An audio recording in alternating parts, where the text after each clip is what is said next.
Hey, I'm William. Today I'm going to show you how to test the timer on a GE dryer that won't start. The timer controls the duration of the drying cycle so your laundry can dry properly. Before we get started, hit those like and subscribe buttons if you want to join our do-it-yourself repair community and get notified each time we post a new video guide. With over 2 million products in stock and the know-how to help you do it yourself, we are AppliancePartsPros.com. First, let's get our tools together. Today we'll need a multimeter and a Torx 20 driver. Also, please remember that safety comes first.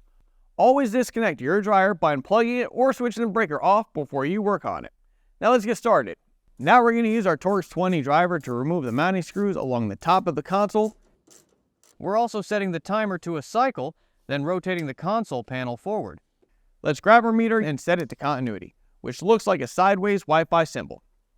Then you'll need to unplug the black wire on terminal C. We're testing from terminal B to terminal C. If there's no continuity, the timer has failed.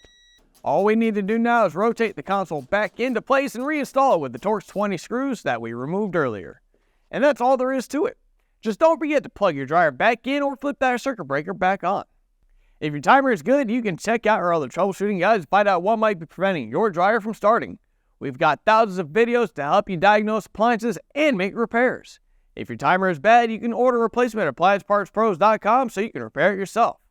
Make sure to let us know how the repair went in the comments. If you like this video, let us know by hitting the like and subscribe buttons. Thanks for your support, and we'll see you next time.